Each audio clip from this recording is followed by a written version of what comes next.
Assalamualaikum warahmatullahi wabarakatuh. Alhamdulillahi rabbil alamin. Allahumma salli wa sallim ala sayyidina Muhammad wa ala alihi wa ashabihi ajma'in, amma ba'du. Alhamdulillah, pada hari ini kita diberikan kesehatan oleh Allah Subhanahu wa taala. Insyaallah kita akan membahas tentang bab terakhir, yaitu dari bab 10, bersyukur kepada Allah Subhanahu wa taala. Yang mana insya Allah nanti kita akan mempelajari di sini terkait dengan menganalisis Quran surah Az-Zukhruf ayat 9 sampai 13 dan surah Al-Ankabut ayat 17. Lalu juga nanti ada hadis Nabi tentang bersyukur kepada Allah, dan juga nanti akan kita bahas perilaku orang yang bersyukur kepada Allah. Nah, sebelum itu mari kita merenungkan terlebih dahulu. Kita sering mendengar bahwa hidup ini seperti roda yang berputar, kadang di bawah dan kadang di atas. Memang seperti itulah hidup, yang selalu berjalan dan bergilir seperti roda yang berputar. Sehingga Rasulullah pun bersabda bahwa terkait dengan perkara yang ajaib bagi orang mukmin, yaitu ketika orang mukmin itu mendapatkan nikmat, dia bersyukur kepada Allah,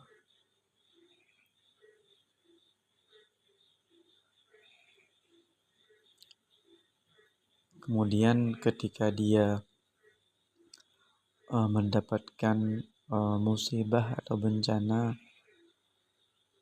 dia bersabar. Nah, tentu syukur dan sabar ini menjadi bekal untuk kembali kepada Allah Subhanahu wa taala. Nah, di paragraf yang kedua, dan sesungguhnya Allah Subhanahu wa taala telah memberikan nikmat yang tiada terhitung dalam penciptaan manusia dan semua pemenuhan keperluan hidup manusia, diawali dengan rasa kasih sayang dalam hati kedua orang tua, melengkapi manusia dengan panca indera, adanya pikiran yang membedakan manusia dari makhluk lain, juga dengan adanya petunjuk ke arah kebenaran dengan agama yang benar.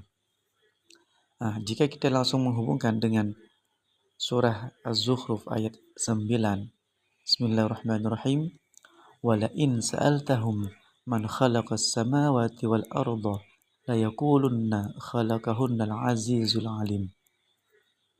Bahwa wala in sa'altahum, dan sungguh jika kamu tanyakan kepada mereka, man, siapa, khalaqas samawati wal arda, yang menciptakan langit dan bumi, la yaqulunna, niscaya mereka akan menjawab, khalaqahunna, semuanya itu diciptakan, al-azizul alim, oleh Allah yang maha perkasa lagi maha mengetahui. Nah, jika kita hendak mengembalikan kepada paragraf yang kedua ini, bahwa ketika Allah Subhanahu wa taala menciptakan manusia yang dilengkapi dengan panca indera lalu diberikan akal, tentu manusia akan berpikir terkait dengan penciptaan alam jagat raya ini, bahkan tentang dirinya sendiri. Yang mana kalau kita memperhatikan, Allah Subhanahu wa taala memberikan manusia itu mata, yang mana dengan mata ini manusia akan melihat, memperhatikan penciptaan Allah Subhanahu wa taala yang begitu sempurna. Dan jika kita hendak membandingkan penciptaan Allah ini dengan hasil ciptaan manusia, yaitu robot, ya, atau boneka yang dibuat oleh manusia, mungkin dengan kesombongannya atau kecongkakannya mereka hendak menandingi akan ciptaan Allah. Tentu hal ini nanti mereka akan dimintai pertanggungjawaban untuk memberikan nyawa kepada robot atau boneka itu sendiri ketika dia menyombongkan diri. Nauzubillahi min dzalik. Nah, di sini kalau kita hendak memperhatikan nikmat berlimpah yang tidak terhitung jumlahnya, walaupun seluruh ranting-ranting pohon yang ada di bumi ini dijadikan pena dan air laut dijadikan tinta, maka tidak akan mampu untuk mencatatnya. Namun manusia masih kurang mensyukuri, bahkan mengingkari penciptanya, tersebab karena kecongkakan semata. Nah, oleh karena itu, di sini kalau kita hendak memperhatikan tentang penciptaan mata itu sendiri, maka mata ini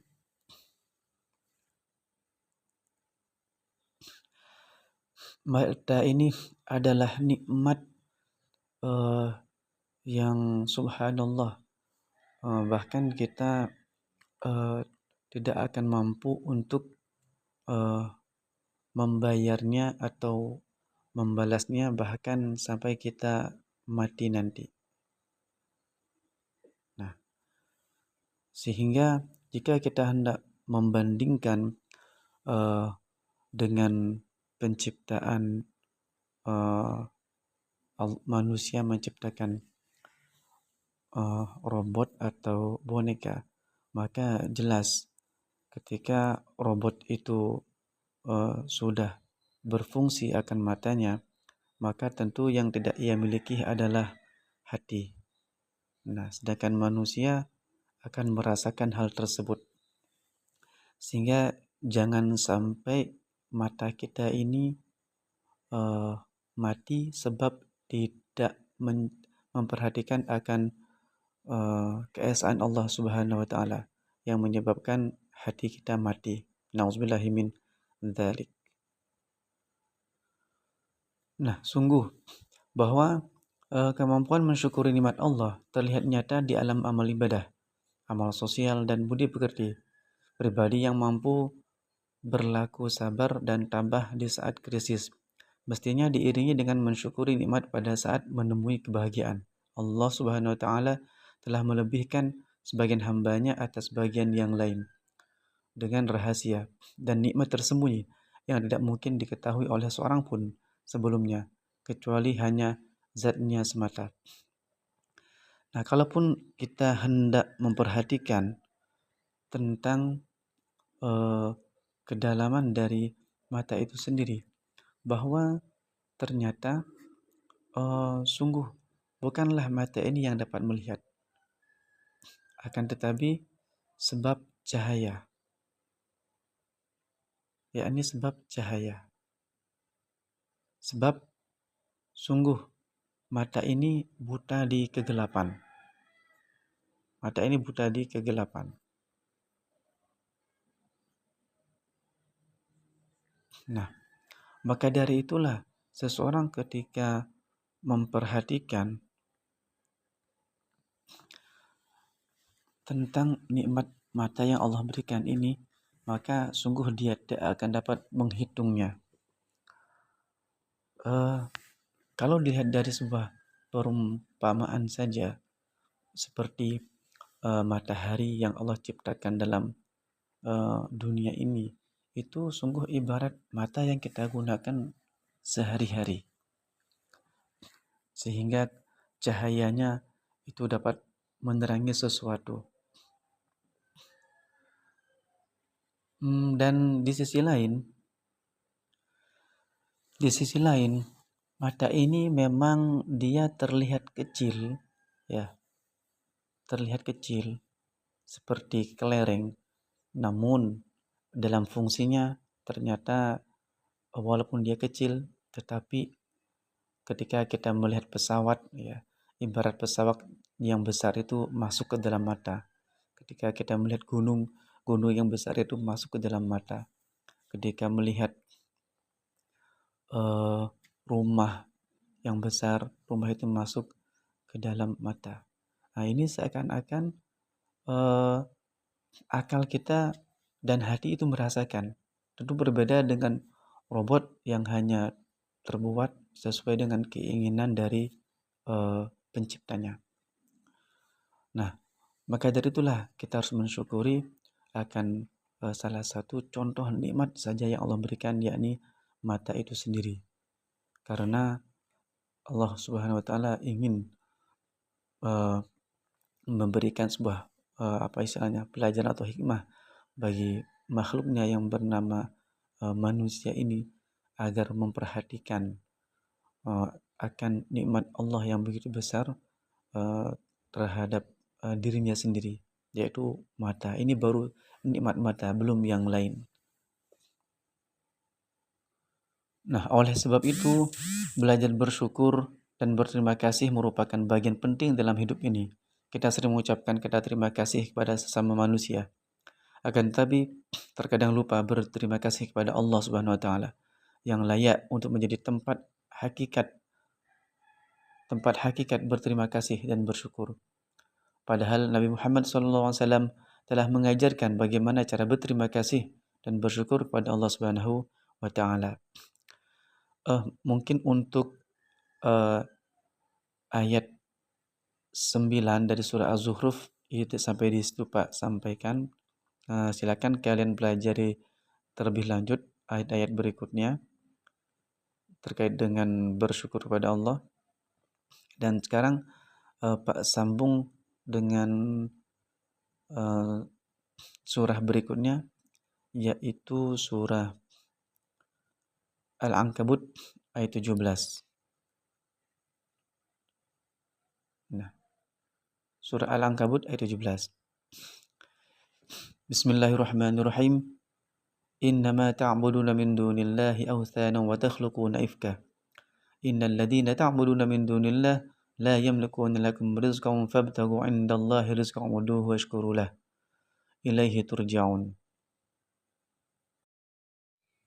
Artinya, sesungguhnya yang kamu sembah selain Allah hanyalah berhala-berhala, dan kamu membuat kebohongan.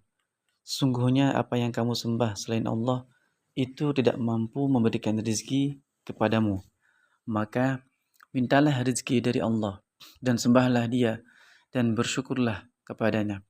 Dan hanya kepadanya lah kamu akan dikembalikan.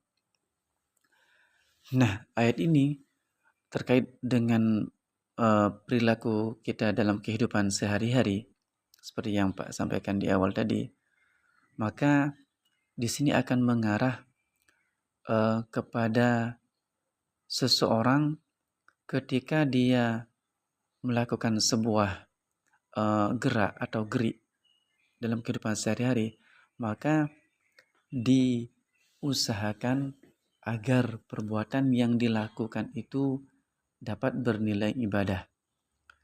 Sedangkan sesuatu yang mengotori dari ibadah itu adalah yakni perbuatan yang mengarah kepada syirik, walaupun itu syirik kecilnya. Ada sesuatu unsur atau keyakinan atau kekuatan selain Allah Subhanahu wa taala. Seperti salah satu contoh, seseorang ketika makan tentu otomatis dia akan merasakan kenyang, dan ketika dia kenyang lalu dia bilang alhamdulillah, dia bersyukur kepada Allah. Nah, namun jangan sampai ketika ia merasakan kenyang itu lantas, karena ini sudah menjadi kebiasaan juga ya, karena manusia ketika makan dia kenyang. Nah, maka seakan-akan nasi yang dia makan itulah yang mengenyangkan. Nah, ketika dia meyakini bahwa nasi itu yang dapat mengenyangkan, maka ini sama dengan mensekutukan Allah Subhanahu wa taala tanpa dia sadari. Karena memang Allah mengujinya di sana. Nah, sama seperti dengan posisi mata kita ini, bahwa bukanlah mata ini yang dapat melihat, akan tapi sebab cahaya. Sedangkan Allah itu sendiri, Allahu nurus samawati wal ardh. Allah adalah pemberi cahaya langit dan bumi. Sebab mata ini buta di kegelapan. Nah, padahal matanya terang. Nah, sama dengan juga ketika seseorang minum obat. Ketika dia minum obat, lantas sembuh, lalu dia meyakini bahwa obat itu yang dapat menyembuhkan. Nah, itu sama dengan unsur syirik ada di dalamnya. Itu hati-hati. Nah, sehingga tiada lain bahwa Allah lah sang penyembuh. Allah lah yang memberi kenyang. Karena manusia sifatnya hanya wajib berikhtiar, wajib berusaha. Ya, sama dengan manusia ketika dia menanam pohon itu, dia hanya menanam pohon dengan ilmunya, dengan cara-caranya yang pas, yang tepat, sehingga eh, tanaman itu bisa tumbuh. Tapi bukanlah manusia yang menumbuhkan, karena dia sudah terlepas. Manusia hanya sifatnya menanam saja.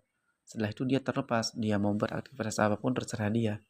Nah, ternyata dalam tiba-tiba waktu seminggu, 2 minggu, sebulan, 2 bulan, tiba-tiba pohon itu uh, tumbuh. Sedangkan dia sendiri tidak pernah menyentuh bagaimana biji itu meresap akan saripati tanah lalu bisa tumbuh. Itu manusia nggak bisa.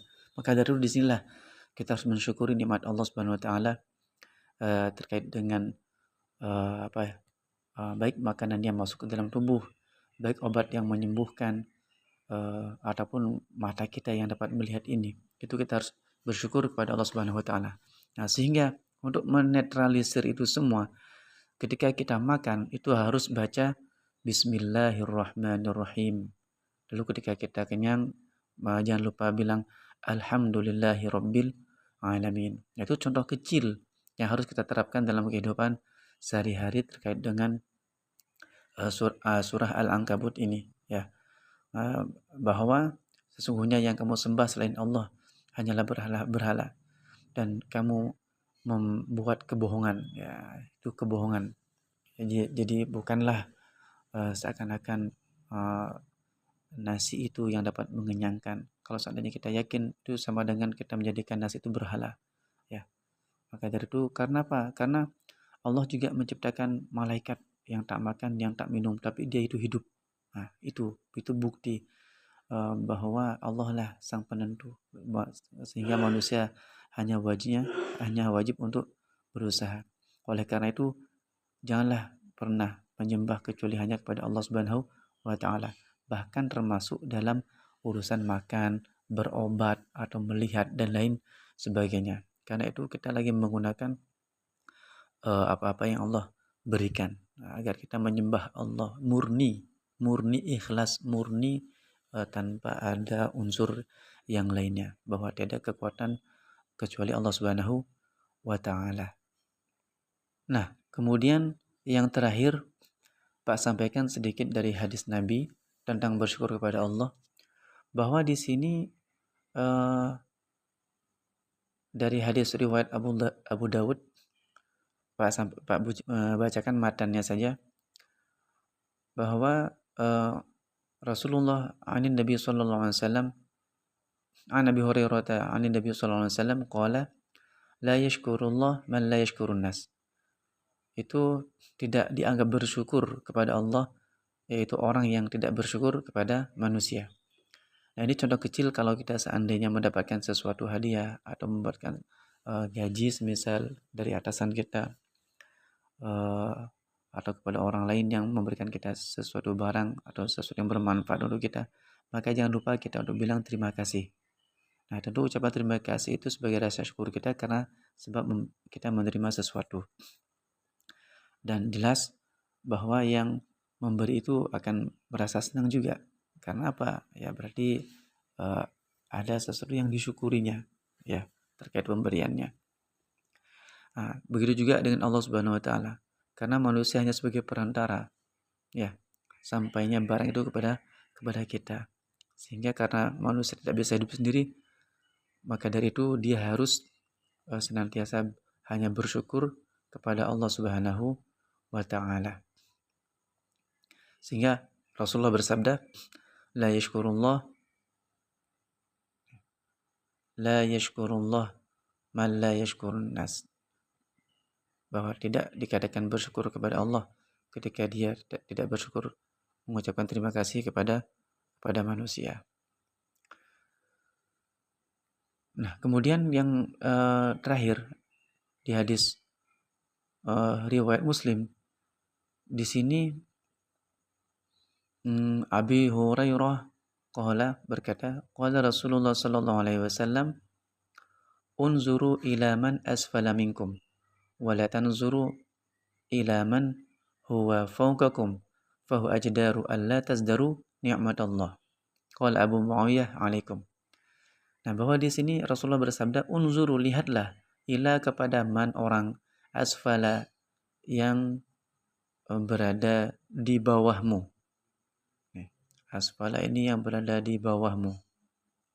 Kemudian wala tanzuru ila man huwa fawqakum, yang berada di atasmu. Nah itu. Nah, fahu ajdaru alla tazdaru ni'matallah. Maka itu lebih baik karena membuat kalian tidak akan mengkufuri nikmat Allah Subhanahu wa taala. Nah, tentu ini sangat kental sekali dalam kehidupan kita sehari-hari, bahwa maksud daripada hadis Nabi ini terkait dengan lihatlah orang yang di bawahmu, ini agar kita senantiasa merasa qanaah, menerima pemberian dari Allah Subhanahu wa taala, bahwa Allah itu Maha tahu akan kebutuhan hambanya. Ya, jangan sampai sesuatu yang Allah beri itu malah nanti membuat kita mengkufuri nikmat Allah, lupa. Ya, jelas salah satu contohnya adalah Fir'aun. Gimana Allah berikannya nikmat begitu banyak, ya, sehingga dia melupakan akan itu. Lantas dia mengaku dirinya sebagai Tuhan bahkan. Nah, itu na'udzubillahi min dzalik. Nah, oleh karena itu sayangnya Allah kepada kita manusia ini, itu Allah memberikan sesuatu itu sesuai dengan ukurannya, kemampuan kita. Nah, sehingga kita harus bersyukur kepada Allah Subhanahu wa taala. Dan di sisi lain juga tiada lain bahwa dengan sebab itulah mungkin ketika kita lagi berada posisi di bawah atau kita mungkin merasakan kesulitan, dengan itulah Allah akan mengantarkan jalan hambanya menuju surga, yakni dalam kunci sabar, sabar. Nah, maka di sini kembali lagi kepada hadis yang saya sebutkan tadi, bahwa perkara orang mukmin itu ajaib. Jadi ketika dia mendapatkan nikmat Allah, dia bersyukur, lalu ketika mendapatkan musibah atau sesuatu yang susah, sulit, itu dia bersabar. Nah, di level sabar ini itu berbeda dengan syukur. Jika seandainya syukur itu apa istilahnya? La in syakartum la azidannakum.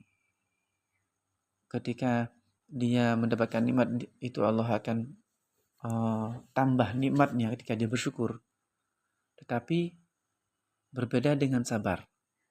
Nah, sabar di sini ketika dia tidak mendapatkan sesuatu dalam doanya, tetapi dia akan mendapatkan Allah Subhanahu wa taala. Kenapa? Innallaha ma'as sabirin. Allah bersamanya. Nah, karena Allah bersamanya, maka jelas Allah ini pemilik langit dan bumi yang mengetahui tentang segala sesuatunya. Apalagi hanya sekedar tentang kebutuhan manusia. Ya, apalagi hanya sekedar tentang kebutuhan manusia. Sungguh Allah tahu, bahkan Allah itu sayang kepada manusia, sehingga tidak ingin hambanya ini mendapatkan malah menjadi mudarat dengan harta itu. Nah, sehingga Allah memilihkan jalan agar dia bersabar. Karena ketika dia bersabar, Allah akan bersamanya. Nah, sehingga orang yang bersabar ini sungguh dia qanaah, menerima sesuatu yang baik dari Allah Subhanahu wa taala. Nah, sehingga sungguh manusia diciptakan oleh Allah itu sangat bersyukur. Nah, sehingga walaupun dalam hadis di awal tadi akan menjadi perkara yang ajaib bagi manusia ketika manusia diberikan nikmat lantas dia bersyukur, lalu ketika dia mendapatkan musibah atau bencana mungkin lantas dia bersabar. Lantas di mana kesabaran yang menjadi syukur ketika dia ditimpa musibah? Tiada lain semisal ketika dia sakit, itu bahwa Allah lagi menguji eh, kesabarannya, sehingga dengan sakitnya itu Allah menggugurkan dosa-dosanya. Mungkin sampai di sini kajian kita terkait tentang hadis Nabi bahwa Allah Subhanahu wa taala tiada lain mengajari manusia ketika bersyukur kepada Allah. Mari kita melihat sesuatu yang di bawah, dan jangan pernah kita melihat atau memandang sesuatu yang di atas kita. Karena logikanya seseorang ketika dia berjalan tentu dia harus memperhatikan yang di bawahnya. Jangan sampai dia lengah. Mungkin sekian yang ingin dapat Bapak sampaikan pada pertemuan kali ini. Sedikit mudah-mudahan ada manfaatnya, dan tolong ingat dipelajari kembali, karena di semester 2 ini tentu di bab-bab awal di semester 1 itu akan juga diambil ya, walaupun perbandingannya 70-30. 70% itu di semester 2 dan 30% atau 40% di semester 1. Mungkin ini yang dapat Pak sampaikan. Mudah-mudahan sedikit ada manfaatnya, dan kurang lebihnya mohon maaf. Mudah-mudahan Allah menjadikan kita senantiasa hamba-hamba yang bersyukur dan bersabar. Ya. Kurang lebihnya Pak mohon maaf. Akhir kalam. Assalamualaikum warahmatullahi wabarakatuh.